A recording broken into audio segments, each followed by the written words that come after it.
right, now we're going to come down and sit for some forward folds.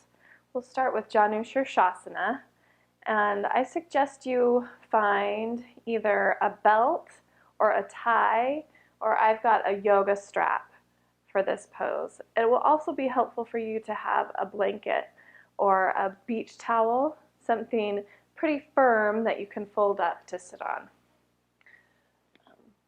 When we're doing forward folds, we want to make sure that we're folding right at the hip crease and that we get a forward tilt of the pelvis.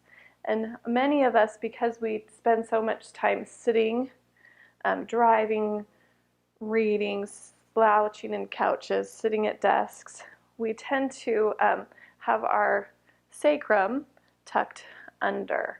And so when we're doing our forward folds, it's nice just to sit on a blanket to help us get that anterior tilt of the pelvis.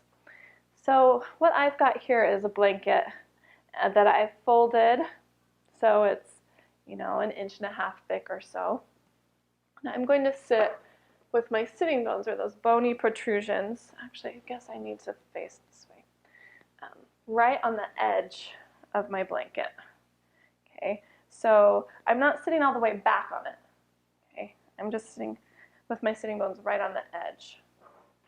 And I've got my strap in case I need to make my arms longer. So just bring your legs out in front of you, and we'll start with Dandasana. This is staff pose, and we'll just sit up straight. So flex your feet, and then let your spine be really long as you're sitting here. And just having this little bit of lift in your sitting bones, maybe you'll need more. Maybe you'll need a couple of these blankets, or even to sit on your block can help. But just want you to feel and make sure that you can have a natural curve in your lower back and that your pelvis is starting to tip forward. So this is what we don't want to see in forward folds, right? We're not folding from the rib cage or even from the belly button. We're folding from the hip crease right here.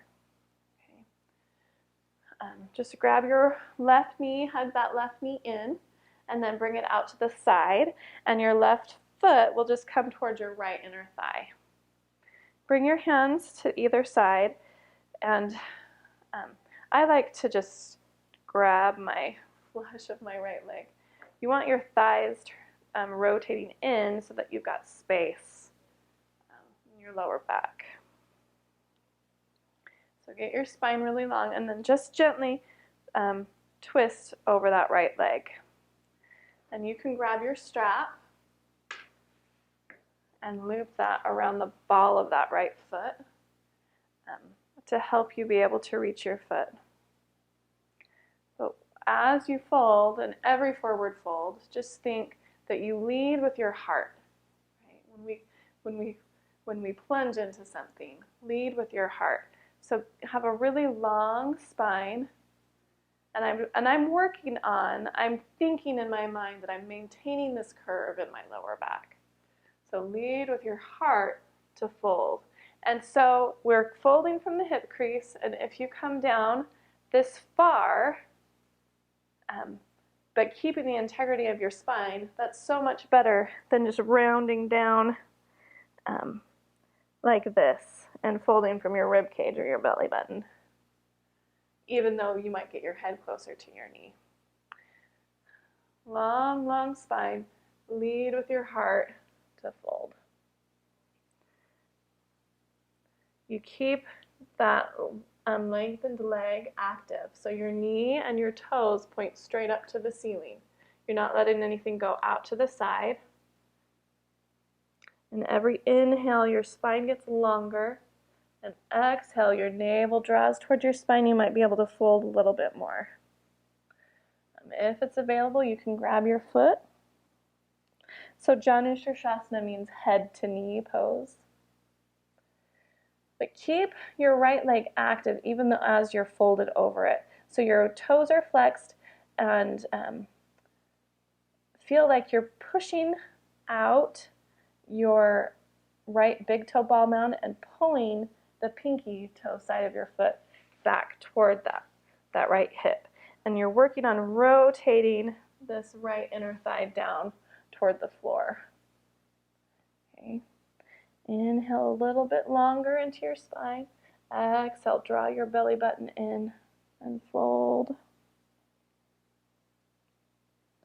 And then gently just walk yourself all the way up to seated.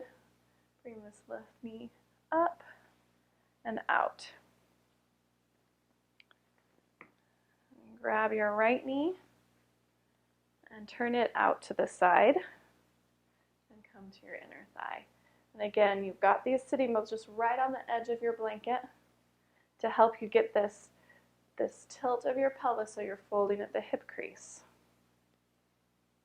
Your knee and your toes point straight up at the ceiling. You've got a really long spine, and find that little bit of a twist.